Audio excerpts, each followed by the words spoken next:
हाँ जी, आ गया सागर भी। ठीक है जी। अब मैं कैश बुक स्टार्ट करता हूँ। कैश बुक क्या है? कैश बुक में अपना आपने कैश अकाउंट बनाया ना, कैश अकाउंट का लेजर आपने याद है, आप लोगों को बनाना आता ही है कैश अकाउंट का लेजर। आपने भी जर्नल और लेजर वाले चैप्टर में आपने कैश अकाउंट का लेजर बनाया हुआ है कई बार, है ना? और कैश अकाउंट का लेजर बनाया, बल्कि जो मैंने टेस्ट दिया था उसमें भी कैश अकाउंट का लेजर बनाने को ही कहा था मैंने। तो कैश बुक वही है, कैश बुक वही है कैश अकाउंट। अगर आपको कैश अकाउंट बनाना आता है मतलब आपको कैश बुक बनानी आती है, ठीक है ना? तो इसमें कुछ ज़्यादा बताने को नहीं है, बस आपको ये बता रहा हूँ कैश बुक ना 2 टाइप की होती हैं, जो हमने इस चैप्टर में पढ़नी है। एक है सिंगल कॉलम कैश बुक, और एक होती है डबल कॉलम कैश बुक। ठीक है जी। तो अभी हम जो पहले पढ़ेंगे या जो आपने कैश अकाउंट बनाना सीखा है वो सिंगल कॉलम कैश बुक है। तो अभी हम उसी का क्वेश्चन करते हैं। जब डबल कॉलम कैश बुक की बात आएगी तब हम उसको सीखेंगे, तब हम समझेंगे क्या होता है। अभी हम सिर्फ सिंगल कॉलम कैश बुक पे ही फोकस करते हैं और उसके ही रिगार्डिंग हम क्वेश्चन करते हैं, और इसमें ज़्यादा कुछ मेरे को समझाने को है नहीं। कैश अकाउंट आपको बनाना आता है और सेम वैसे ही बनना है, कुछ भी चेंज नहीं है। बस ऊपर नाम में कैश अकाउंट ना लिख के क्या लिखूंगा, कैश बुक। तो एक क्वेश्चन करते हैं और फिर वो क्वेश्चन हम स्टार्ट करते हैं, ठीक है ना? तो एक पहले फॉर्मेट बना लेता हूँ, जैसे आपको पता ही है कैश बुक का फॉर्मेट होता है कैश अकाउंट का। तो ऊपर लिखता हूँ कैश बुक, और अब मैं ये फॉर्मेट बनाता हूँ। फॉर्मेट सेम टू सेम वही है, कोई चेंज नहीं है। तो पहले मैं तो हमेशा क्या करता हूँ, ये बीच वाली लाइन खींचता हूँ, इससे आधा आधा डिवाइड हो जाए ये। और ये हो गया डेट, ये पर्टिकुलर्स, ये जनरल फोलियो, और ये अमाउंट। सेम यहाँ पे भी ऐसे ही, ये डेट, ये पर्टिकुलर्स, ये जनरल फोलियो, और ये अमाउंट। तो मैं लिख देता हूँ date, particulars, journal folio, amount. Date, particulars, journal folio और अमाउंट। ठीक है जी, ये फॉर्मेट मैंने बना लिया है।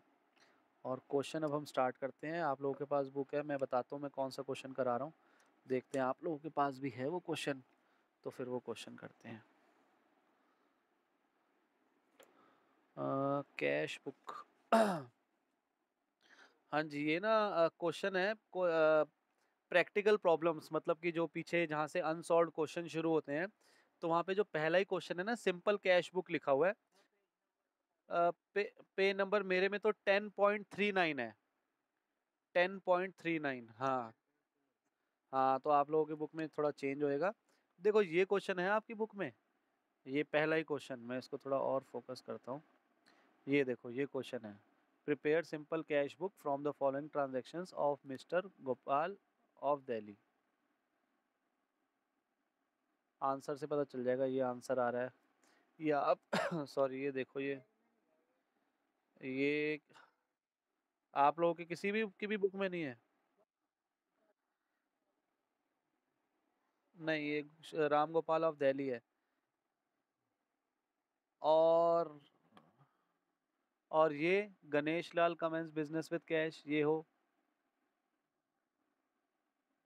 अमाउंट देखो, अमाउंट्स भी चेंज है क्या? ये देखो जो मेरी या चेंज है दोनों के।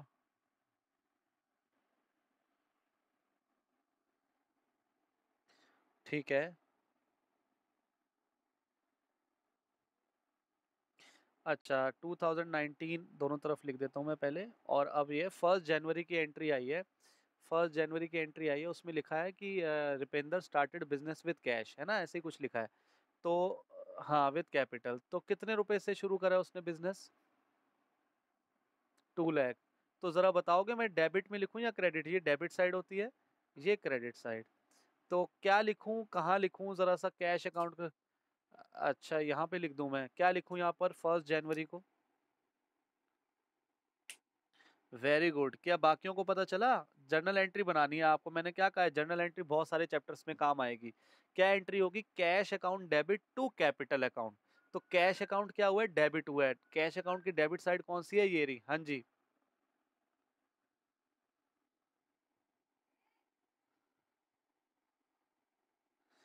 हाँ, तभी तो मैं कहता हूँ कि आपको जर्नल एंट्री इतने अच्छे से आनी चाहिए कि मैं जैसे अभी जैसे इसने बोला था युवराज ने कि sir Rupinder started business with cash of capital, जो भी बोला, तो मेरे को जैसे ये पढ़ रहा था ना साथ साथ, वैसे ही मेरे को एंट्री बन गई। क्यों, वही मैं कह रहा हूँ ना, मैं पढ़ाता हूँ मुझे अच्छे से आ गया, तो ऐसी आप लोगों की भी प्रैक्टिस इतनी अच्छी हो जाएगी कि आप पढ़ोगे और पढ़ अभी पूरा भी नहीं पढ़ोगे, आपको पहले याद मतलब पहले पता चल जाएगा यार इसकी तो जर्नल एंट्री ये होती है। और आपने बस यही सोचना है कि कैश अकाउंट डेबिट हुआ है या क्रेडिट। कैश अकाउंट डेबिट हुआ है तो कैश अकाउंट की डेबिट साइड ये है तो यहाँ लिखेंगे, कैश क्रेडिट हुआ है कैश की क्रेडिट साइड ये है यहाँ लिखेंगे, किसने करा है उसका नाम आ जाएगा। हालांकि फिर भी मैं आपको एक जुगाड़ बताऊंगा अभी, ठीक है। तो पहले लेकिन जर्नल एंट्री से समझेंगे, फिर पहले वो जुगाड़ बता दूंगा, तो मुझे पता है आप लोग फिर जुगाड़ वाला मामला ही करोगे, लेकिन मैं अभी वो थोड़ी देर में बताऊंगा, इस क्वेश्चन के बाद बताऊंगा, चलो ठीक है। पर पहले इसको हम जर्नल एंट्री के साथ ही करेंगे, ताकि आपकी जर्नल एंट्री भी एक बार रिवाइज सी हो जाए, ठीक है। अगली एंट्री पहले डेट बता दो और युवराज, और फिर उसका आगे का जो लिखा है। हाँ जी, परचेज फर्नीचर फॉर कैश लिखा है, क्या लिखा है, परचेज फर्नीचर फॉर कैश, तो 50,000। Journal entry, journal entry furniture account debit to cash, तो इधर लिखूं या इधर, क्रेडिट साइड, कैश क्या हुआ है, क्रेडिट हुआ है, हाँ। तो बाय फर्नीचर अकाउंट है ना, और अमाउंट बोला 50,000, और डेट क्या है, 2 जनवरी। बस अब अगला, नेक्स्ट। हाँ जी, purchase for goods for cash किधर लिखूं, इधर या इधर, डेबिट या क्रेडिट। क्रेडिट में, क्यों एंट्री बोली है, purchase account debit to cash, तो कैश क्रेडिट हुआ है, कैश की क्रेडिट साइड ये है, तो बाय परचेज अकाउंट 3 जनवरी, और अमाउंट बोला है 30,000, 30,000 रुपए। ठीक है, अब आते हैं नेक्स्ट एंट्री पर। नेक्स्ट क्या है, हाँ जी, पेड फ्रेट 500 रुपीज, तो जर्नल एंट्री क्या होगी, पेड फ्रेट की जर्नल एंट्री क्या होगी, फ्रेट अकाउंट है। हाँ, 3 नाम हुए थे, क्या बताए थे, एक तो फ्रेट हो गया, कार्टेज बता दिया उसने, और एक और बता दो क्या बताया था। नहीं नहीं नहीं, ब्रोकरेज तो अलग चीज हो गई, फ्रेट कार्टेज और कैरेज, ठीक है। फ्रेट कार्टेज और कैरेज का मतलब वही है कि वो जो सामान उठवा के ले जा रहे हैं, मतलब जो उसका वो हो गया। अभी क्या एंट्री बनी है, paid freight ₹500, freight account debit to cash account, तो कैश क्रेडिट हुआ है तो इस तरफ लिखेंगे, किसने करा है, फ्रेट ने, तो बाय फ्रेट अकाउंट, अमाउंट बोला है ₹500, और डेट थी 4 जनवरी, 5 जनवरी। ठीक है, अब नेक्स्ट,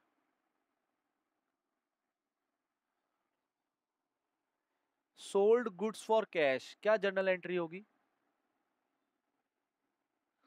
तो किस तरफ लिखूं, डेबिट साइड या क्रेडिट साइड, डेबिट साइड। आपने एंट्री बोली है cash account debit to sales account, sold goods for cash, entry बनी cash account debit to sales account, और अमाउंट कितना है, 28,000। ठीक है जी, अब नेक्स्ट, हाँ जी, अच्छा, जनवरी 10 का लिखा है, पेड रुपीज इतना जितना भी था टू रमेश, तो रमेश को हमने पैसे पे करे हैं, कैश पे करा है, क्या जर्नल एंट्री करें, रमेश अकाउंट नहीं, Ramesh debit to cash account, तो क्रेडिट साइड में आएगा कैश, तो किसने करा है, बाय रमेश, और अमाउंट कितना था, 20,000। ठीक है जी, अब नेक्स्ट, हाँ जी, सोल्ड गुड्स फॉर कैश, तो एंट्री क्या हो गई, cash account debit to sales account, तो cash account debit to sales account 15 जनवरी, और अमाउंट है 10,000 रुपये ना शायद, 10,000 ही है ना अमाउंट, ठीक है। अब नेक्स्ट,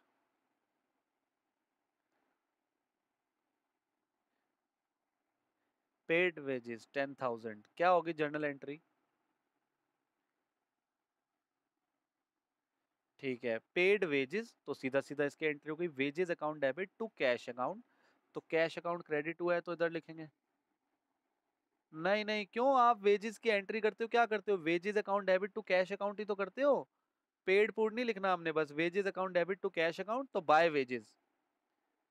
और 20 जनवरी बोला था, 20 जनवरी 10,000 रुपए। ठीक है, next.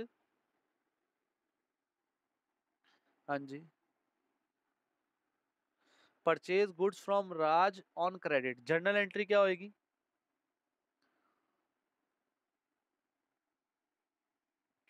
Purchase account debit to Raj, तो डेबिट में लिखूं या क्रेडिट में?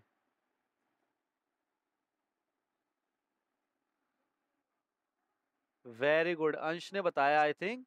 हाँ, ये कहीं भी नहीं आएगा, क्योंकि दो अकाउंट जो है क्या क्या आए हैं वो, परचेज अकाउंट और राज अकाउंट। तो परचेज अकाउंट और राज अकाउंट, तो परचेज अकाउंट और राज अकाउंट के लेजर में जाएंगे ना, यहाँ तो आएंगे नहीं। यहाँ तो कैश या तो डेबिट हो या कैश क्रेडिट हो तो आएगा, लेकिन जन वो क्या लिखी है, लिखा है purchase goods from Raj on credit, तो उधार पे खरीदा है तो कैश का तो उससे लेना देना ही नहीं है। और दूसरी बात, आप जर्नल एंट्री बना के देख लो, जर्नल एंट्री क्या होगी, purchase account debit to Raj, तो इसमें ना कैश डेबिट हुआ है ना क्रेडिट होगा, इसलिए इसमें आएगा ही नहीं ये।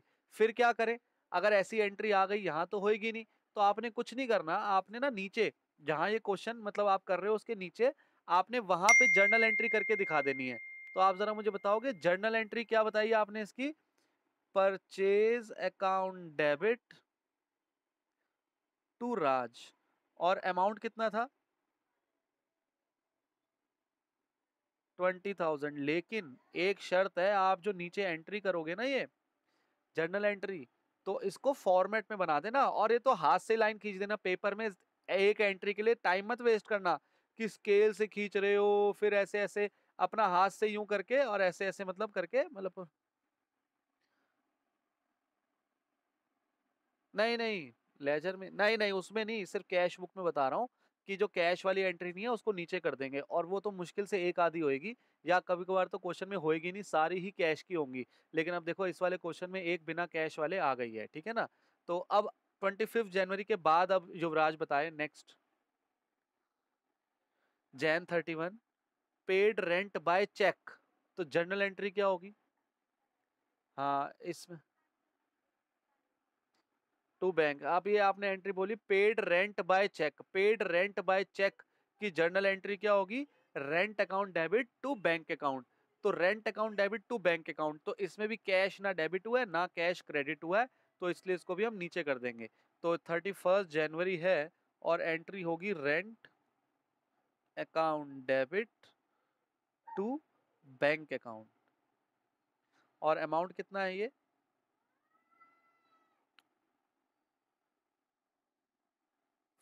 5,000 और 5,000, ठीक है जी। अब नेक्स्ट, और अच्छा मैं फिर बार बार बोल रहा हूँ, जब आप नीचे एंट्री करते हो ना, हाँ खत्म हो गया, वेरी गुड।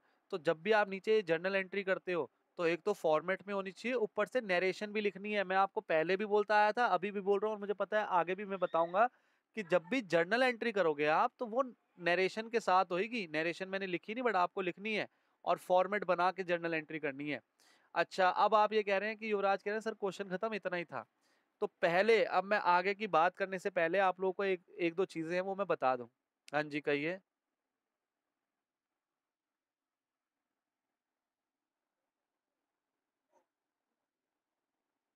उसका टोटल करते हैं, हाँ हाँ हाँ, मैंने बताई थी एक दिन, मैंने एक दिन बताई थी।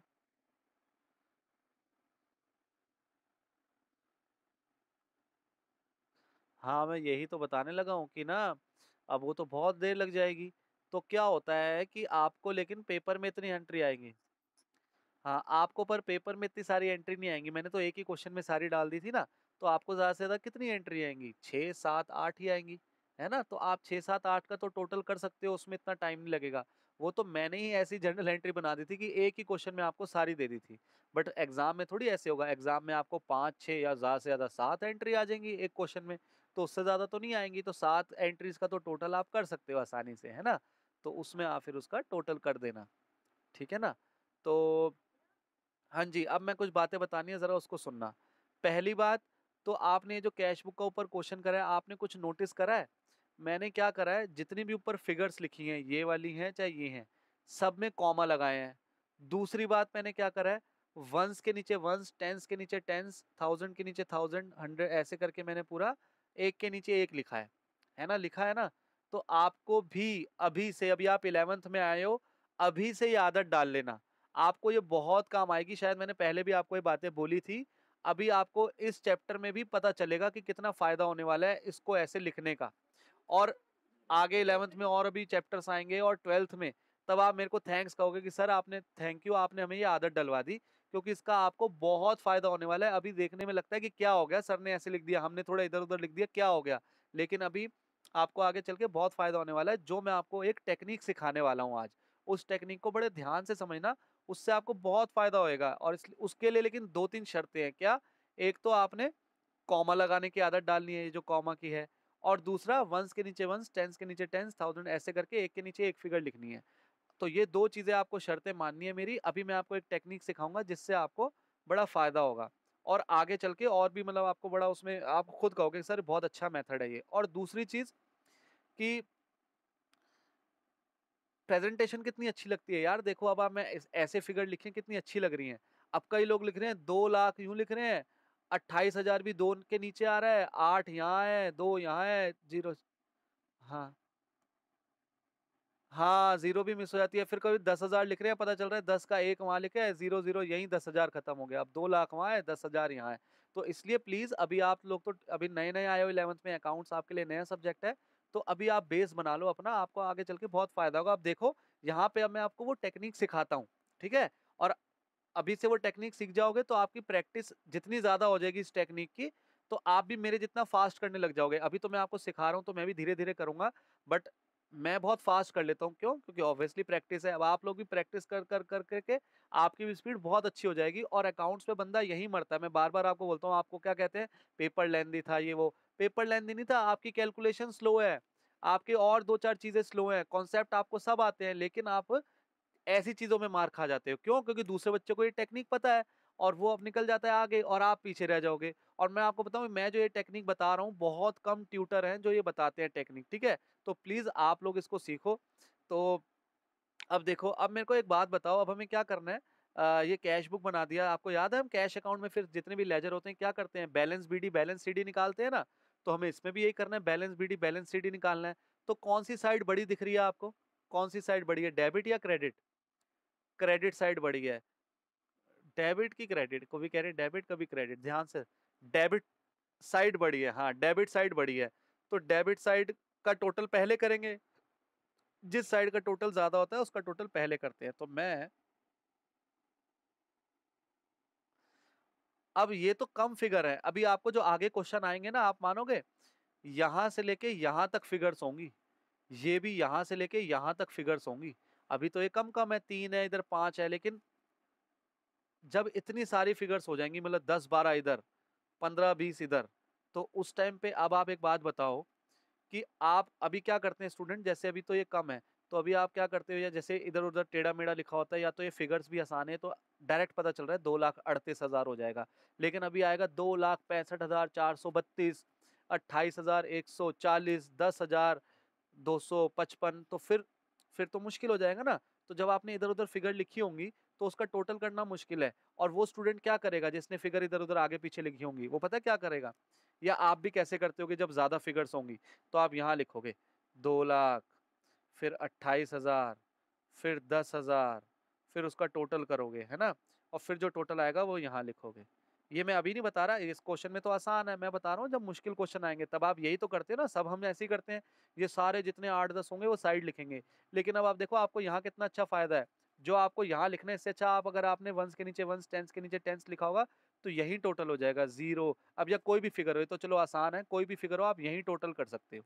तो पहला फायदा ये हो गया कि यहाँ अगर 10-12 फिगर आ गई, तो आप यही टोटल कर सकते हो। एक तो प्रेजेंटेशन भी देखने में अच्छी लगी टीचर को, और दूसरा आपको ये 8-10 फिगर जो यहाँ थी वो यहाँ नहीं लिखनी पड़े।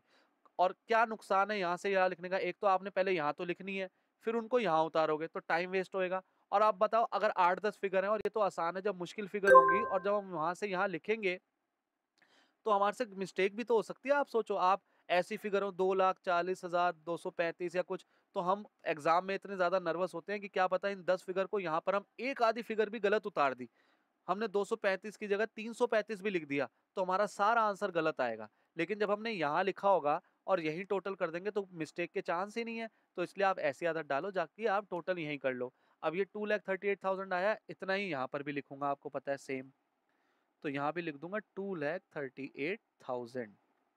अब आप बताओ, अब क्या करते हो? अब स्टूडेंट क्या करते हैं, यहाँ इन्होंने टोटल करा, ये आया, इसका टोटल यहाँ लिखा, फिर स्टूडेंट क्या करते हैं, यहाँ इसको क्या करेंगे, फिर इसका टोटल फिर यहाँ लिखेंगे। ऐसे करते हो आप? नहीं करते। 50,000, 30,000 है, 500, फिर आप लिख दोगे 20,000, फिर आप करोगे 10,000, और फिर इसका टोटल करोगे, है ना। फिर इसका टोटल आप जो भी आएगा, मान के चलो, ऐसे ही मैं तुक्के में ले लेता हूँ कि 80,000 आ गया इसका टोटल। अभी 80 नहीं आएगा, कुछ और आएगा, मैं वैसे ही बता रहा हूँ कि आपने इसका टोटल करा, 80,000 आया। फिर आप क्या करोगे, फिर 80,000 इसके नीचे लिखोगे, फिर इसमें से माइनस करोगे, फिर जो अमाउंट आएगा वो आप यहाँ लिखोगे, वो आप यहाँ लिखोगे बाय बैलेंस CD। और इसकी डेट डालो 31 जनवरी। ये हमेशा कौन सी डेट पर आता है? बाय बैलेंस CD हमेशा बताया है, जो लास्ट डेट होती है उस मंथ की। तो अब आप क्या करोगे, आप ए वाली सारी फिगर्स जो है वो यहाँ लिखोगे, फिर उसका टोटल करोगे, फिर इसमें से माइनस करोगे, फिर जो अमाउंट आएगा यहाँ लिखोगे। करते हो ना ऐसे? और मैं फिर से बार बार बोल रही हूँ, तो 5 है, आप जल्दी से उतार लोगे, फिगर आसान है, जल्दी से उतार लोगे। जब ये 15-20 होंगी, 10 होंगी, तो आप क्या टाइम नहीं वेस्ट हो जाएगा ये वाली सारी फिगर यहाँ लिखने में? और फिर से वही बात, एक भी गलत उतार दी, सारा आंसर गलत आएगा। चाहे यहाँ की गलत हो गई टोटल, चाहे यहाँ का टोटल गलत हो गया, एक फिगर भी गलत हो गई तो सारा आंसर गलत। तो अब हम क्या करें? हमें ये नहीं करना है, ये आदत आप आज से छोड़ दो। ये जो यहाँ से यहाँ उतारना, इसको उतारना, फिर टोटल करके माइनस करना, ये आदत अब आज से आपकी खत्म। ठीक है? अब क्या तरीका है, बड़े ध्यान से समझना, बड़े ध्यान से। अब मैं जो समझाने वाला हूँ, अभी ये तो आसान फिगर्स हैं, ज्यादा आपको मुश्किल नहीं आएगी, लेकिन जब धीरे धीरे प्रैक्टिस हो जाएगा तो मुश्किल फिगर्स भी आप ऐसे बिल्कुल चुटकियों में कर दोगे। जरा देखो अब मैं क्या बताने वाला हूँ, इसको बल्कि मैं थोड़ा सा बड़ा ही कर देता हूँ ताकि मैं आपको आराम से दिखा सकूँ। चलो, अब आप यहाँ ध्यान लगाना। और शर्त ये थी कि वंस के नीचे वंस लिखना है, टेंस के नीचे टेंस, वो मैंने करा हुआ है। अब देखो, अब आपने ना यहाँ पे इनका टोटल करते जाना है। 0 0 0 0 0, जीरो में कितना ऐड करूं कि जीरो हो जाए? जीरो में जीरो ऐड करूंगा तो जीरो हो जाएगा। ठीक है? उसके बाद अगले पे चलते हैं, टेंस पे। 0 0 0 0 0, नीचे भी कितना है? जीरो। तो जीरो में कितना ऐड करूं कि जीरो बन जाए? तो जीरो आ गया। ठीक है जी? अब आगे बढ़ते हैं। 0 0 5 0 0, तो इनका टोटल कितना आ रहा है? ऊपर जो थाउजेंड्स वाली फिगर है उसका टोटल कितना आ रहा है? 5। नीचे कितना है? जीरो। तो आप बताओ, 5 के बाद ऐसी कौन सी फिगर आती है जिसमें पीछे जीरो होता है? बताओ, 5 के बाद ऐसी कौन सी फिगर आती है? हाँ जी, 5 के बाद ऐसी कौन सी फिगर आती है जिस, हाँ, 5 के बाद ना ऐसी फिगर 10 आती है जिसके पीछे जीरो होता है। तो 5 में कितना ऐड करूं कि 10 बन जाए? 5 में 5 ऐड करूंगा, 5 में मैंने 5 ऐड करा, 10 बन गया। 10 का जीरो नीचे आ गया और 1 ऊपर कैरी हो गया। अभी मैं लिख के दिखा रहा हूं कि 1 ऊपर कैरी हो गया। ठीक है? अब 1, अब नीचे कितना है? अब ये 1 0 0 0 0 है। तो अब टोटल कितना आया इसका? 1 0 0 0 2 का टोटल कितना आया? 1 आया। अब नीचे कितना है? 8 है। 1 के बाद ऐसी कौन सी फिगर आती है जिसमें पीछे 8 होता है? नहीं, 8 ही होती है, 8 होती है। 1 के बाद ऐसी कौन सी फिगर होती है इसके पीछे 8 होता है? 8। तो 1 में कितना ऐड करूं कि 8 हो जाए? एक पे मैंने 7 जोड़ा, 8 बन गया। ठीक है? अब क्या ऊपर कुछ कैरी हुआ है क्या? 8 ही तो आया यहाँ पर। 1 और 7 कितना हो गया? 8 हो गया। ऊपर कुछ कैरी नहीं हुआ। अब जरा देखो, 5 और 3 कितना हो गया? 8। 8 और 2 कितना हो गया? 10। 10 और 1 कितना हो गया? 11। मैं इसको ऐड कर रहा हूँ, 5 और 3 8, 8 और 2 10, 10 और 1 11। अब 11 के बाद ऐसी कौन सी फिगर आती है जिसमें पीछे 3 होता है? 11 के बाद ऐसी कौन सी फिगर आती है जिसके पीछे 3 होता है? 13। तो 11 में कितना ऐड करूं कि 13 बन जाए? 11 में 2 ऐड करूंगा तो 13 बन गया। 13 का 3 नीचे आ गया और 1 ऊपर चला गया। अब 1 ऊपर चला गया और यहाँ पर अब कुछ भी नहीं है, जीरो जीरो। जब कुछ नहीं होता तो हम जीरो जीरो मानते हैं ना, सब कुछ जीरो। अब 1 है और नीचे कितना है 2, तो 1 में कितना ऐड करूं कि 2 आ जाए, 1 में कितना ऐड करूं कि 2 बन जाए 1। अब बताओ क्या यही आंसर है 1,27,500। हाँ अभी नया है ना, नई चीज बड़ी कंफ्यूजिंग लगती है। अभी मैं इसकी भी आप लोगों को अलग से प्रैक्टिस कराऊंगा, ठीक है। लेकिन हाँ, लेकिन ये बहुत फास्ट है और बहुत आपका टाइम सेविंग है ये। आप देखो ना आप, हाँ इसको अलग से प्लस नहीं करना पड़ा, यहीं पर हो गया। और देखो बिल्कुल प्रेजेंटेशन के साथ, कोई खराब प्रेजेंटेशन गंदी नहीं लग रही। पर आप देखो ना उसको, वही जो आपको दो शर्तें बोली है, ये तभी पॉसिबल है जब आपने एक के नीचे एक लिखा होगा, वंस के नीचे, टेंस के नीचे, थाउजेंड के नीचे, तभी ये पॉसिबल है आपका कि आप इसको कर पाओगे। अब आपका पता चल रहा है आपने साफ बना दिया, 50,000 यहाँ लिख दिया, 30,000 यहाँ लिख दिया, 500 यहाँ लिख दिया, 20,000 यहाँ लिख दिया, 10, ऐसे नहीं, एक के नीचे एक लिखना है, तब ये माना जाएगा। मतलब तभी ये मतलब आपका जो है ये इसमें आप ये टेक्निक लगा सकते हो और बहुत अच्छी है। मैं कह रहा हूँ टाइम सेविंग कितनी है, ये आपको सारे यहाँ नहीं लिखने पड़ रहे नीचे, बिल्कुल वहीं पर ही हो गया। और सिर्फ ये ही नहीं, मैं कह रहा हूँ आप 100 फिगर ले आओ, 100 ले आओ, 100 का भी हो जाएगा। बस ये है अभी हर्ष ने जैसे कहा कि सर थोड़ा कंफ्यूजिंग है, कंफ्यूजिंग नहीं है, अभी नया नया कर रहे हैं ना हम, तो थोड़ा सा मुश्किल लग रहा है समझने में। अभी आप देखना आज से 10 क्लासेस बाद, 10 क्लासेस बाद आप खुद ही करके दिखाओगे मुझसे भी बढ़िया तरीके से कि देखो सर हम तो अब इससे हमें आदत पड़ गई है। और ये आपको जरूर आदत डालनी है, क्योंकि अब आगे आपके जितने भी चैप्टर आने वाले हैं उसमें आपको इनकी जरूरत पड़ेगी। इधर का ऐसे टोटल करना, फिर दिस माइनस दिस, तो कितनी बार आप लिखोगे पेपर में? ऐसे आपको 8 क्वेश्चन आएंगे, 6 क्वेश्चन आएंगे, तो क्या वो 6 और 8 क्वेश्चन के आप बार बार नीचे लिखते रहोगे? ठीक है, तो इसलिए आप इसकी आदत डालो, मुश्किल नहीं है। थोड़ा सा आपको कंफ्यूजिंग लग रहा है क्योंकि पहली बार करा है, तो अभी जब और क्वेश्चन करेंगे तो आपको बिल्कुल क्लियर हो जाएगा। ठीक है, तो ये आई थिंक क्लियर है आपको कि डबल कॉलम कैश बुक होती क्या है, या टू कॉलम कैश बुक का मतलब क्या है। आपने क्या कैश अकाउंट का लेजर बनाया हुआ है? हाँ कैश अकाउंट का लेजर बनाया है। क्या आपने बैंक अकाउंट का लेजर बनाया है? हाँ बैंक अकाउंट का लेजर भी बनाया हुआ है। तो अगर मैं दोनों को कंबाइन कर दूं, कैश अकाउंट के लेजर को और बैंक अकाउंट के लेजर को कंबाइन कर दूं, तो उन दोनों लेजर को जो मिला के लेजर बनेगा उसको कहते हैं कैश बुक डबल कॉलम वाली, या टू कॉलम कैश बुक। अब इसमें क्या होगा, इसमें एक ही लेजर के अंदर कैश अकाउंट भी बनेगा और उसी लेजर के अंदर बैंक अकाउंट भी बनेगा। कैसे, जरा इसका फॉर्मेट देखते हैं। हाँ डबल कॉलम का मतलब ये है कि दो कॉलम बनेंगे, एक कैश का और एक बैंक का। जरा देखो कैसे।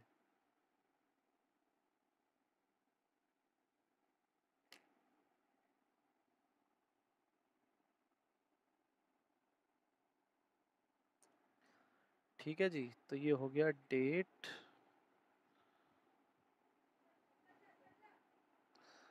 और ये हो गया पर्टिकुलर्स।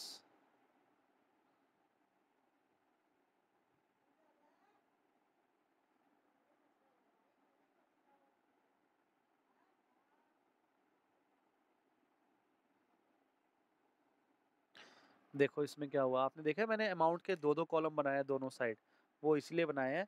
अब यहाँ क्या लिख दूँ ऊपर, कैश बुक, या आप ये भी लिख सकते हो टू कॉलम कैश बुक। ठीक है, अब इसमें क्या करूँ मैं, हाँ है ये कैश बुक ही ना, इसका नाम कैश बुक ही है। ठीक है, बस इसका एक कैटेगरी है डबल कॉलम या टू कॉलम कैश बुक है ये। तो यहाँ लिख देंगे डेट, यहाँ पर्टिकुलर्स, और ये डेबिट साइड है और ये क्रेडिट साइड है, ठीक है ना। और यहाँ पर जर्नल फोलियो। और अब देखो ये क्या कर रहा हूँ मैं, ये कैश का कॉलम है और ये बैंक का कॉलम है, ठीक है जी। और ऐसे यहाँ डेट, पर्टिकुलर्स, जर्नल फोलियो, ये कैश का कॉलम है और ये बैंक का कॉलम है। ठीक है जी, आपने देखा क्या करा, मतलब अगर एंट्री होगी bank account debit to Ram, तो बैंक अकाउंट डेबिट हुआ इस तरफ लिखूंगा और टू राम लिख दूंगा। और अमाउंट किसके नीचे लिखूंगा, कैश के नीचे या बैंक के नीचे? बैंक के नीचे। बात समझ रहे हो?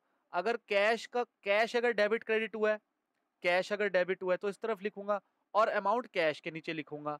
और कैश अगर क्रेडिट हुआ है तो कैश के नीचे अमाउंट लिखूंगा यहाँ पर। ऐसे बैंक अगर डेबिट हुआ है तो यहाँ टू राम, तो बैंक के नीचे अमाउंट लिखूंगा। और अगर एंट्री है राम डेबिट टू बैंक, तो बैंक क्रेडिट हुआ है तो इस तरफ लिखूंगा और बैंक के नीचे अमाउंट लिख दूंगा। समझ गए ना क्या कर रहा हूं मैं, मतलब कि मैंने दो लेजर को कंबाइन कर दिया। और जब बैंक वाली एंट्री होगी तो बैंक के नीचे लिखूंगा और कैश वाली एंट्री होगी तो कैश के नीचे लिखूंगा। पर्टिकुलर्स में तो वही आएगा जो आता ही है, ठीक है जी।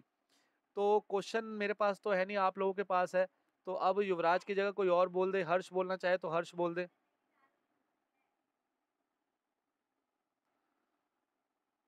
हर्ष है ना लाइन पे कि कहाँ है? अच्छा, हल्ला बहुत है तो किस, हाँ चलो युवराज ही बोल देगा, कोई दिक्कत नहीं। पहले मैं ये दोनों तरफ लिख दूं 2019 और 2019, हाँ जी, March 1। क्वेश्चन नंबर 6 है, क्वेश्चन नंबर 6 है।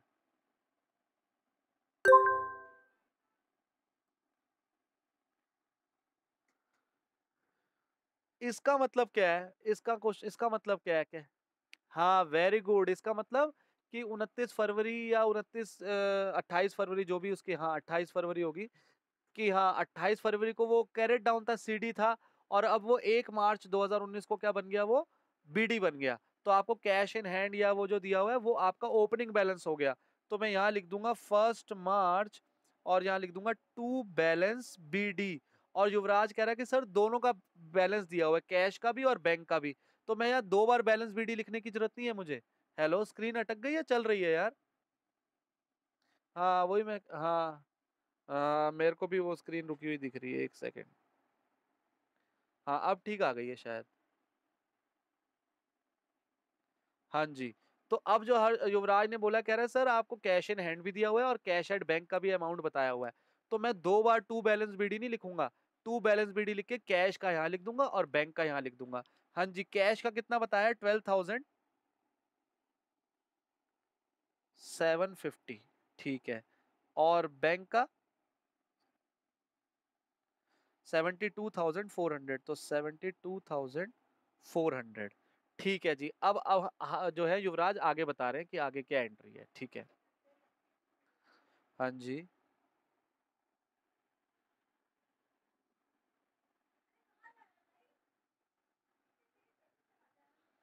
अच्छा अच्छा, मैं यहाँ लिख लेता हूँ थोड़ा सा। युवराज कह रहे हैं कि सर आशा से हमने कैश रिसीव करा है। कैश कितना रिसीव करा है? 1,200 का कैश रिसीव करा है। और चेक रिसीव करा है 3,200 का। और कह रहे हैं कि हमने उसको डिस्काउंट अलाउड करा है। कितना डिस्काउंट अलाउड करा है? 400 रुपये डिस्काउंट अलाउड करा है हमने। अच्छा, और बस इसके आगे कुछ नहीं लिखा? अच्छा, अब युवराज या बाकी लोग भी ध्यान से देखें, ये जो 4 मार्च की एंट्री है और लिखा है रिसीव्ड चेक, चेक रिसीव करा है, तो आप लोगों को याद है मैं क्या बोलने वाला हूँ? कि आपको नीचे नजर मारनी है कि ऐसे अलग से तो नहीं लिखा, हाँ, कि आशा का चेक हमने किसी और डेट पे जमा कराया हो, ऐसा तो नहीं दिया हुआ नीचे? अगर नहीं दिया हुआ तो बताओ, या दिया हुआ है तो बताओ। ठीक है, नीचे कुछ नहीं लिखा हुआ कि भाई जो आशा का चेक है 3200 रुपए का, ये हमने इतनी तारीख को जमा कराया, कुछ नहीं लिखा। हाँ वो तो अलग हो गई, हाँ इसके, इस चेक के रिगार्डिंग कुछ नहीं लिखा हुआ ना, इस चेक के रिगार्डिंग कुछ नहीं लिखा, तो हम क्या एज्यूम करते हैं कि ये सेम डे पे ही, मतलब हमारा बैंक बैलेंस बढ़ गया होगा। तो मैं इसकी जरा जर्नल एंट्री बता रहा हूँ, क्योंकि बनाने की हम कोशिश करते हैं, क्योंकि थोड़ा सा अब नया सा क्वेश्चन आ गया डबल कॉलम वाला, तो हम जरा इसको बनाने की कोशिश करते हैं। क्या जर्नल एंट्री बनेगी जरा बताएंगे आप लोग? हमको कैश रिसीव और चेक रिसीव हुआ है आशा से, और हमने उसको डिस्काउंट दिया है। Cash account debit, bank account debit, हाँ जी, और अटक गई है, हाँ, cash account debit, bank account debit, discount allowed account debit to Asha. और यहाँ लिख देंगे 1,200, यहाँ 3,200, और यहाँ 400, और तीनों का टोटल यहाँ पे कितना आ जाएगा? 36 और 12 4800, 4800, ठीक है। तो अब जो मैं आपको बात बताने वाला हूँ ना, आपको, आपने कहा यार सर ये डबल कॉलम में तो बड़ा दिमाग खराब हो गया, हमें जर्नल एंट्री करनी पड़ गई, मतलब क्योंकि बड़ी एंट्री थी तो हमको सोचने में भी दिक्कत हुई, हमको लिख के ही करनी पड़ी। पर पेपर में तो आपको करनी नहीं जर्नल एंट्री, ये लो काट दो, वहां थोड़ी आपने करना है, वहां तो आपने कैश बुक करने हैं, है ना? ये थोड़ी करना है, वो तो एंट्रीज आपने वो वाली करनी है जिसमें कैश बैंक दोनों नहीं आ रहे होंगे, और जो होंगी बाकी वो तो यहाँ करनी है। अब आपको इसमें भी देखो जुगाड़ लगेगा। अब आपने पढ़ के देखा, आपने कहा यार एंट्री तो बड़ी खतरनाक है, कैश रिसीव हुआ है, चेक रिसीव हुआ है, डिस्काउंट दिया है, ये वो 50 चीजें हो गई। नहीं, आपने फिर से वही सोचना है। हाँ, आपने क्या सोचना है, कैश आया है या गया है, बैंक बढ़ा है या गया है। तो अगर आप ध्यान से देखो, इसमें कैश भी आया है और बैंक बैलेंस भी आया है। तो जुगाड़ क्या कहता है, डेबिट में लिख दो। जब भी पैसा आएगा या बैंक बैलेंस आएगा तो इधर लिख दो, जब भी पैसा जाएगा या बैंक बैलेंस कम होएगा तो इस तरफ लिख दो। अब इसमें तो हमें पता है कि रिसीव हुआ है, हमें रिसीव हुआ है, तो सीधा 4 मार्च डेट डालो और लिख दो टू आशा। किससे आया हमें चेक और कैश, आशा से। तो कैश कितना आया है, कैश आया है 1200 रुपए, यहाँ लिख दो। और बैंक कितना आया है, 3200 रुपये आया है, यहाँ लिख दो। और क्या डिस्काउंट मिला, क्या हुआ, सब भूल जाओ। हाँ, सब भूल जाओ, ये रही एंट्री। क्या हमें इसको बनाने की जरूरत थी, लेकिन पहली थोड़ी सी बड़ी सी एंट्री आई थी, इसलिए मैंने आपको ये दिखाया कि ऐसे एंट्री होगी। लेकिन हमें क्यों करना है, हमें तो वहां पर इसके नंबर थोड़ी मिलेंगे कि भाई मैडम मैंने तो देखो रफ में लिख के दिखाई थी एंट्री। आपको इसके नंबर मिलने हैं और आपको जल्दी करना है क्वेश्चन। तो आपने क्या करना है, कैश रिसीव हुआ है, चेक रिसीव हुआ है, दोनों लिख दो यहाँ पे। किससे रिसीव हुआ है, आशा से, बस लिख के खत्म करो और आगे बढ़ो। तो हम भी आगे बढ़ते हैं, अगली एंट्री सुनते हैं क्या है।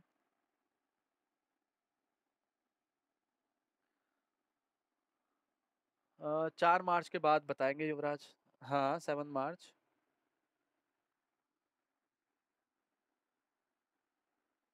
35,600 की। अब बता दो आप जल्दी से जुगाड़ से, इधर लिखूं या इधर, डेबिट या क्रेडिट। क्रेडिट में क्यों, पैसा गया मतलब बैंक चेक गया मतलब बैंक बैलेंस कम हुआ है। तो 7 मार्च को मैं एंट्री लिख दूंगा बाय सैलरी। अब मुझे पता है सैलरी दी है तो सैलरी के नाम से आएगा, और कैश में नहीं आएगा, कैश के आगे मैं डैश लगा दूंगा और यहाँ लिखूंगा 35,600। 25,600, तो 25,600 रुपये लिख दिया मैंने। बस बात खत्म, अब नेक्स्ट। हाँ, ये लो भाई सैलरी अकाउंट, ठीक है, हाँ जी। आगे।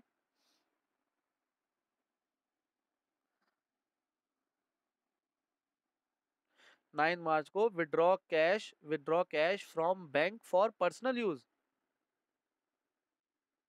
Office use. अच्छा, नहीं नहीं नहीं, एंट्री बताओ, जर्नल एंट्री बताओ आप लोग इसकी। Cash withdraw from bank for office use, क्या होगी इसकी journal entry. Cash account debit to bank account, घर से नहीं लाया वो। अभी शायद युवराज ने बोला कि वो हाँ कैपिटल नहीं होगा ये। अगर घर से, घर के बैंक से लाता या कुछ होता तो होता। तो अभी एंट्री क्या होगी, cash account debit to bank account. अभी वो कौन से बैंक से लाया है, अपने ऑफिस का जो बैंक है, उसका जो बिजनेस का बैंक है, उससे पैसे निकाले हैं। और कै मतलब ऑफिस में कैश ले आया, तो कैश बढ़ेगा बिजनेस में, कैश डेबिट होएगा। और बैंक बैलेंस कम हो जाएगा तो क्रेडिट होएगा। अमाउंट कितना आएगा, कितना अमाउंट, 21,900, 21,900। तो ये तो बड़ी खतरनाक आ गई। ऑफिस और बिजनेस मानते हैं ना, ऑफिस के कह तो रहे ऑफिस के खर्चों के लिए लाया है, तो इसलिए ऑफिस में आया ना कैश, तो कैश अकाउंट डेबिट हो गया। और बैंक बैलेंस कम हो गया तो बैंक क्रेडिट हो गया। हाँ, हाँ, उसने क्या करा, बैंक से पैसे निकाले और अपने बिजनेस में ले आया, तो बिजनेस में कैश बढ़ गया, कैश बढ़ गया तो डेबिट कर दिया। और बैंक बैलेंस उसका कम हो गया बिजनेस का, तो बैंक को क्रेडिट कर दिया। अब ये एंट्री तो, कि अगर वो घर से लाता ना, वो अगर अपने घर से लाता, अगर वो घर से कैश लेकर आता, अभी मान के चलो ऐसे लिखा होता, अब मैं आपको बताता हूँ कि उस केस में एंट्री हो जाती cash account debit to capital account. वो कब होती, जब लिखा होता कि withdraw cash by the proprietor from his saving account. अब सेविंग अकाउंट का मतलब क्या है, कि प्रोपराइटर का अपना घर का खाता है। जैसे आप अब मान के चलो, जैसे आपके घर में कोई बिजनेस करता है, तो आपके जैसे फादर बिजनेस करते हैं, तो आपके फादर के दो अकाउंट है, मान के चलो। एक जो उन्होंने अपने घर वालों के लिए, मतलब अपने लिए खुलवाया हुआ है, अपने लिए पर्सनल खुलवाया हुआ है, तो वो उनका हो गया सेविंग अकाउंट। और एक वो अकाउंट खुलवाएंगे अपने बिजनेस का, जो होता है करंट अकाउंट, मैंने आपको बताया था। तो अभी ये करंट अकाउंट से पैसे निकाले, मतलब अपने बिजनेस का जो बैंक अकाउंट खुलवाया था वहां से पैसे निकाले हैं। और अगर आप समझो, आपके पापा अगर अपने पर्सनल जो बैंक अकाउंट है, जिसको सेविंग अकाउंट कहते हैं, उससे पैसे निकाल के अगर अपने बिजनेस में ले जाएंगे, तब एंट्री क्या होगी, बिजनेस में कैश बढ़ेगा, कैश अकाउंट डेबिट हो जाएगा। और ये पैसा कहां से आया है, प्रोपराइटर के घर से आया है, मतलब प्रोपराइटर के पर्सनल बैंक अकाउंट से आया है, तो फिर कैपिटल अकाउंट हो जाएगा। मेरे ख्याल सबको क्लियर है। लेकिन जब सिर्फ लिखा हो cash withdrawn from bank for office use, या सिर्फ लिखा हो कैश विड्रॉन फ्रॉम बैंक, तो हम क्या मानते हैं कि ये बिजनेस की बात चल रही है। तो अभी यहां पर अगर नहीं लिखा होता ना फॉर ऑफिस यूज, तो भी हम यही एंट्री करते। ठीक है ना, अगर सिर्फ लिखा हो कैश विड्रॉ फ्रॉम बैंक, सिर्फ इतना लिखा हो, तो हमारी फिर भी यही एंट्री होगी। हम ये मानते हैं कि भाई बैंक के बिजनेस मतलब बिजनेस के बैंक अकाउंट से ही निकाले हैं। अब मेरे ख्याल सबको समझ आ गया है। अब इसमें ये समझनी है कि ये एंट्री तो बड़ी खतरनाक आ गई, cash account debit to bank account, और ऊपर लेजर भी इनके बन रहे हैं, कैश और बैंक दोनों के बन रहे हैं। अब मुझे कोई बताएगा इसकी एंट्री को मैं कैसे ऊपर पोस्टिंग करूं। ऊपर इसको कहते हैं लेजर पोस्टिंग, मतलब जर्नल एंट्री को लेजर में पोस्ट करने को कहते हैं लेजर पोस्टिंग। अब मुझे बताओ कि कैसे करूं, cash account debit to bank. क्या अब, हाँ ये थोड़ा सा बता रहे हैं, कह रहे सर कैश अकाउंट तो डेबिट हुआ है, तो कैश अकाउंट की डेबिट साइड ये है, तो यहां पे क्या लिख दूं मैं, टू बैंक अकाउंट। हाँ, और अमाउंट किसके नीचे लिखूं, कैश के नीचे या बैंक के नीचे? कैश के नीचे। कितना, 21,900। तो कैश के नीचे 21,900। बस बात खत्म या कुछ और भी करूं? हाँ, ऐसे इस तरह भी करेंगे। बैंक क्या हुआ है, बैंक क्रेडिट हुआ है, बैंक की क्रेडिट साइड है ये, तो बैंक क्रेडिट हुआ है। किसने करा है उसको क्रेडिट, बाय कैश अकाउंट। और अमाउंट किसके नीचे आएगा अब इसमें, बैंक के नीचे। और कितना अमाउंट आ जाएगा, सेम 21,000। हाँ, जो खाली रहेगा उसको फिर आपने डैश से खत्म कर देना है, वरना ऐसे लगेगा कि हमने यहाँ कोई अमाउंट छोड़ दिया है। ठीक है, और यहाँ पे इधर आ जाएगा। ठीक है, तो क्या ये एंट्री समझ आई है आपको? कैश अकाउंट डेबिट हुआ है, इस तरफ लिख दिया, किसने करा, बैंक ने। बैंक अकाउंट क्रेडिट हुआ है, तो इस तरफ आएगा, किसने करा है, कैश ने। तो ये दोनों तरफ आएगी एंट्री, और ऐसी एंट्री को कहते हैं कॉन्ट्रा एंट्री। और जब भी कॉन्ट्रा एंट्री करोगे आप, तो आपने उसको डिनोट करना है यहाँ सी और यहाँ सी लिख के, और नहीं लिखोगे तो नंबर कटेंगे। मैंने क्या करा है, इसको सी लिख दिया दोनों तरफ। ये जो इस एंट्री को कहते हैं कॉन्ट्रा एंट्री। कॉन्ट्रा एंट्री सिर्फ दो होती है, कौन सी, cash account debit to bank account, या फिर bank account debit to cash account. तो कॉन्ट्रा एंट्री क्या होंगी, या तो ये होगी cash account debit to bank account, या bank account debit to cash account. और इनको हमने क्या नाम दिया है अकाउंट्स में, इसको कहते हैं कॉन्ट्रा एंट्री। ठीक है, इसको क्या कहते हैं, कॉन्ट्रा एंट्री। इसको क्यों कहते हैं कॉन्ट्रा एंट्री, जरा समझो। चाहे आप cash account debit to bank account करो, चाहे bank account debit to cash account करो, पैसा कहीं बाहर नहीं जा रहा। इसमें क्या हो रहा है, इस एंट्री में बैंक से, आपके अपने बैंक से पैसा निकल के आपके हाथ में आ रहा है, मतलब आपके बिजनेस में आ रहा है। और इसमें क्या हो रहा है, आपके हाथ से पैसा जाके आपके बिजनेस से और आपके ही बैंक अकाउंट में जमा हो रहा है। तो आप देखो, पैसा कहीं बाहर ना जा रहा है, ना बाहर से कहीं आ रहा है, मतलब आपके आसपास, मतलब आपके पास ही है। या तो आपके बैंक में जमा है, या आपके बिजनेस में पड़ा है। तो देख रहे हो ना, आउटसाइड नहीं हो रहा, मतलब पैसे का कहीं आउटसाइड ऐसे नहीं हो रहा कि कहीं बाहर जा रहा है या बाहर से आ रहा है। ये आपका अपना पैसा ही है, या तो आप बैंक में जमा करा रहे हो, या बैंक से निकाल के अपने पास लेकर आ रहे हो। तो ऐसी दो एंट्री है बस, जिसमें पैसा कहीं बाहर नहीं जा रहा, आपके पास ही है। तो उसको कहते हैं कॉन्ट्रा एंट्री। या तो आपने बैंक में जमा कराया होगा, या बैंक से निकाला होगा, तो वो हो गई कॉन्ट्रा एंट्री। क्लियर है? और जब भी कॉन्ट्रा एंट्री आएगी, तो हम जर्नल फोलियो में क्या लिखेंगे, सी। तो यहां हम लिखेंगे सी और सी। ठीक है जी। अब नेक्स्ट एंट्री, नेक्स्ट क्या है एंट्री? हम्म, अच्छा, क्या कह रहे हैं अब इसमें, कह रहे हैं कि ना बैंक ने हमें इंटरेस्ट दिया है, इंटरेस्ट पेड बाय बैंक, ऐसे ही लिखा है ना। तो इसका मतलब बैंक ने हमें इंटरेस्ट दिया है, क्यों? क्योंकि हमने बैंक में पैसे जमा कराए हुए थे, तो उस पे हमें क्या मिलता है, इंटरेस्ट मिलता है। तो जरा इसकी एंट्री बनाओगे, या अच्छा आप, चलो अब एंट्री भी नहीं बनाएंगे, हाँ, bank account debit. Very good. Interest हमारी क्या है, इनकम है, बैंक ने हमें पैसा दिया है ना, ये तो हमारी इनकम है। तो इनकम है तो क्रेडिट करेंगे, तो क्रेडिट क्या कर दूं, टू इंटरेस्ट। और इंटरेस्ट जो हमारी इनकम हुई है वो कैसे हुई है, हमारा बैंक बैलेंस बढ़ गया, तो बैंक अकाउंट डेबिट। तो आपने ये तो जर्नल एंट्री बनाई, और बिना जर्नल एंट्री के कैसे करते हैं आप सोचो, बैंक बैलेंस बढ़ा है या घटा है? जब बैंक हमें इंटरेस्ट देगा तो बैंक बैलेंस बढ़ेगा या घटेगा? बढ़ेगा, तो डेबिट करेंगे इस तरफ। और किस नाम से करेंगे, क्यों बढ़ा है, क्योंकि हमें इंटरेस्ट मिला है। और बैंक में लिख देंगे कितना अमाउंट है, 1,200 रुपए, 1,200। और डेट कौन सी थी ये, 12 मार्च। और इससे ऊपर वाली जो थी वो कॉन्ट्रा एंट्री वाली, 9 मार्च।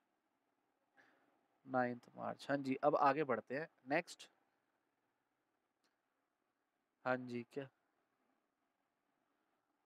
ठीक है, तो पैसा आया होगा या गया होगा? हाँ, पैसा गया होगा, तो इस तरफ लिख दूं, तो बाय फर्नीचर क्यों होएगा? कॉन्ट्रा एंट्री थोड़ी है। Bank account debit to interest account बोला है ना, bank account debit to cash account थोड़ी बोला है। मैंने क्या कहा है, सिर्फ कॉन्ट्रा एंट्री जाती है दोनों तरफ। Bank account debit to interest account दो जगह क्यों जाएगा, जरा सोच के बताओ। दोनों जगह तो वो एंट्री जाएगी ना जो डेबिट भी हुई है और क्रेडिट भी कैश और बैंक हुआ है। क्लियर नहीं है? हर्ष को डाउट है। ये जो बाकी एंट्रीज करी हैं, ये टू आशा या बाय सैलरी, ये भी तो एक जगह ही गई थी ना, क्योंकि इसमें या तो सिर्फ बैंक हो रहा था या कैश हो रहा था। लेकिन इस एंट्री में लिखा है bank account debit to interest, bank account debit to cash account थोड़ी लिखा है। समझ आई है हर्ष को कि नहीं आई? सिर्फ कॉन्ट्रा एंट्री ही दोनों तरफ जाती है, क्योंकि उसमें कैश और बैंक दोनों डेबिट क्रेडिट होते हैं। ये क्यों जाएगी? इसमें तो बैंक ही तो डेबिट हुआ है बस, कैश थोड़ी क्रेडिट हुआ है। क्लियर हुआ हर्ष को? हेलो? नहीं हुआ? अरे अच्छा, आप मेरे को ये बताओ ना, ये टू आशा यहाँ लिखा था, इस तरफ क्यों नहीं कुछ लिखा? अच्छा, ये सैलरी वाली एंट्री करी तो बाय सैलरी लिखा 25,600, तो इधर क्यों नहीं लिखा हमने कहीं 25,600? इसका रीजन बताओ आप। हमने सैलरी पे करी थी ना चेक से।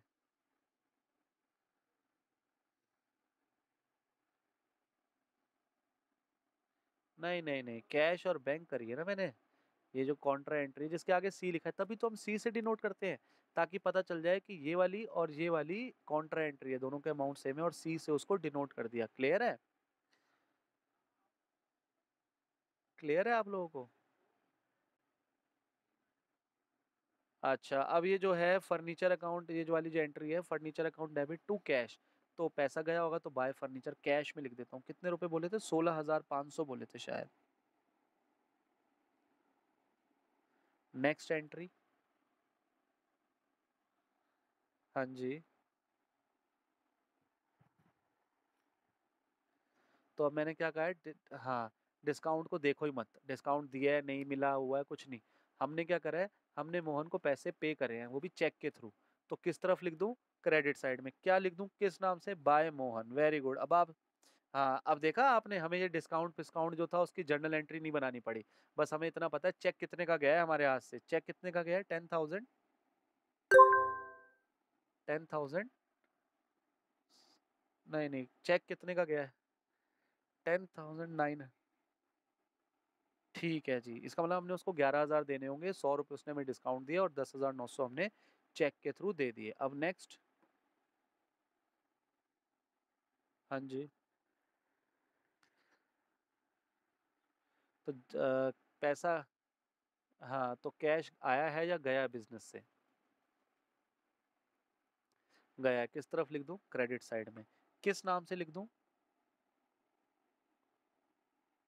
है ना, तो वो पर्सनल यूज के लिए ले गया, और कैश लेके गया है कितने रुपए? 16,000। 11,600। तो बस हो गया ये। और नेक्स्ट। हाँ, तो बस पैसा आया है, आया है। किस तरफ लिख दूं? यहाँ पे। किस नाम से? अब चाहे इसमें नाम लिखा था कि हमने मनोज को बेचा है, लेकिन साथ में क्या लिख दिया? कैश पे बेचा है, फिर हम इसको उधार पे थोड़ी मानेंगे। क्या लिखा है? Sold goods to Manoj for cash. मतलब चाहे नाम लिख दिया लेकिन आगे लिख दिया ना कि कैश में बेचा है, तो फिर हम एंट्री मत कर देना कि मनोज टू सेल्स नहीं होगी। अब क्या एंट्री होगी? Cash account debit to sales, क्योंकि कैश में बेचा है हमने सामान। और कितने रुपए का सामान बेचा है? क्या अमाउंट है? 14,800। और ये थी कितने, कौन सी एंट्री थी? 29 मार्च की। ठीक है, नेक्स्ट। हाँ, deposit office cash into bank, इसकी जर्नल एंट्री बता दो। हाँ, जर्नल एंट्री क्या होगी? ये वाली होगी ना, bank account debit to cash account. तो क्या ये कॉन्ट्रा एंट्री है? हाँ, तो ये कॉन्ट्रा एंट्री है, तो ये दोनों तरफ जाएगी। ठीक है हर्ष को अब क्लियर है? ये सिर्फ दो एंट्री हैं ऐसी जो दोनों तरफ होंगी, इसके अलावा कोई और दूसरी एंट्री नहीं है जो दोनों तरफ होगी, याद रखना। तो अब इसमें एंट्री होगी bank account debit to cash account. तो बैंक क्या हुआ है? डेबिट हुआ है। तो बैंक की डेबिट साइड है ये। किसने करा इसको डेबिट? To cash account. और इधर क्या लिख दूं, कैश अकाउंट क्या हुआ है, क्रेडिट हुआ है, कैश अकाउंट क्रेडिट हुआ है। तो इस तरफ आएगा, किसने करा है, बाय बैंक। और दोनों में डेट डाल दूं 31 मार्च, 31 मार्च। और इधर सी लिख दूं और इधर भी सी लिख दूं, है ना, दोनों में सी लिख दिया मैंने। और अमाउंट कितना है, 21,200। तो ये कैश है, मैंने यहाँ लिखा है, तो कैश के नीचे तो आएगा नहीं, यहाँ डैश कर देता हूँ। एक बार अमाउंट फिर बोल दो, 21,200 ना, 21,200 रुपये। और यहाँ मैंने बाय बैंक लिखा है, तो बैंक में तो आएगा नहीं अमाउंट, तो यहाँ लिखूंगा 21,200 रुपये। ठीक है जी, तो ये भी खत्म। और नेक्स्ट, खत्म हो गई। तो आज थोड़ी क्लास वो हो गई, इसकी जो है ना टोटल हम नेक्स्ट क्लास में करेंगे, क्योंकि आज थोड़ा सा आप लोगों का भी थोड़ा ज़्यादा वो हो गया, 2 क्वेश्चन कर लिए हमने इसमें। तो इसका जो वो सिखाना है ना मुझे टेक्निक, तो अभी हम समझेंगे, तो मुझे पता है आपके थोड़े अभी ऊपर से जाएगी। उस दिन हम फिर, अब जब परसों क्लास होगी तो फ्रेश माइंड से करेंगे, तो तब हम इसका टोटल सीखेंगे कि कैसे करना है, मतलब जो वही टेक्निक। हाँ हाँ हाँ। बस हर्ष को जो डाउट है ना, बस ये हर्ष, ये आप याद रखो कि ये सिर्फ 2 ही एंट्री ऐसी हैं जिसकी एंट्री, हाँ। पूछो पूछो, क्या पूछो, नहीं नहीं, क्या बता, मैं जवाब ना दे पाऊँ ये दे दें बाकी जो स्टूडेंट्स हैं, हाँ बोलो।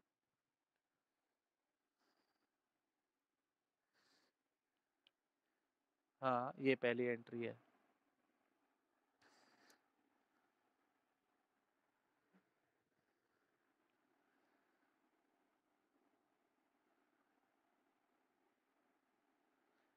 नहीं नहीं, यहाँ पर आपको नॉन स्टॉप करती जानी। अच्छा, मैं पता है क्या मुझे जो लग रहा है कि हर्ष, हाँ हर्ष को क्या लग रहा है कि ये जो कॉन्ट्रा एंट्री है ना, हाँ हर्ष को ऐसा लग रहा है जो कॉन्ट्रा एंट्री है, अगर यहाँ इधर करिए तो ये बिल्कुल सामने ही आनी चाहिए थी। जैसे ये कॉन्ट्रा एंट्री यहाँ है, तो हर्ष को लग रहा है ये कॉन्ट्रा एंट्री यहाँ है, तो इसके जो अगेंस्ट में एंट्री हुई है ये, तो ये आमने सामने आनी चाहिए। नहीं नहीं नहीं, हमें यहाँ कंटिन्यूसली करते जाना है और इधर भी कंटिन्यूसली करते जाना है। ऐसे नहीं सोचना कि भाई कॉन्ट्रा एंट्री आने वाली है तो उसके लिए जगह छोड़ दो, ये ना। तभी तो सी से डिनोट कर देते हैं, ताकि उसको हम जान पाए, अगर ऊपर नीचे भी लिखी हो तो सी और सी से हम उसको डिनोट कर पाए, मतलब कि कनेक्ट कर पाए कि ये इसकी वाली एंट्री यहाँ हो रखी है, ये इसकी एंट्री यहाँ हो रखी है। तो इसलिए तो सी लिखते हैं, ताकि उसको हम कनेक्ट कर पाए। आमने सामने नहीं लिखना, आपने लगातार एंट्री करनी है, इधर भी और इधर भी, कोई जगह नहीं छोड़नी। ठीक है, अब क्लियर है हर्ष को? ठीक है। और अब दूसरी हाँ,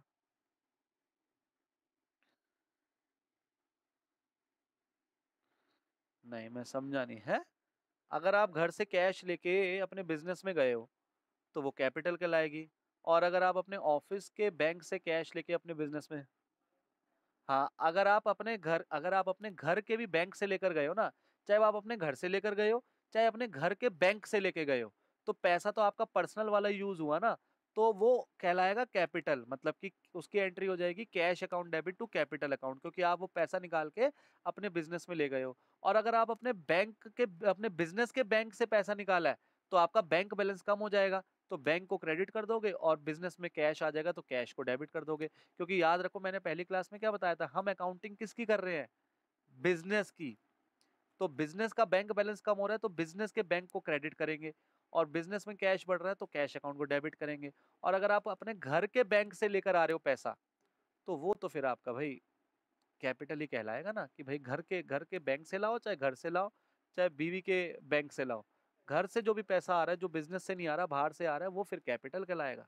क्लियर है आप लोगों को? ठीक है, इसका जो टोटल है, इसका जो टोटल है अब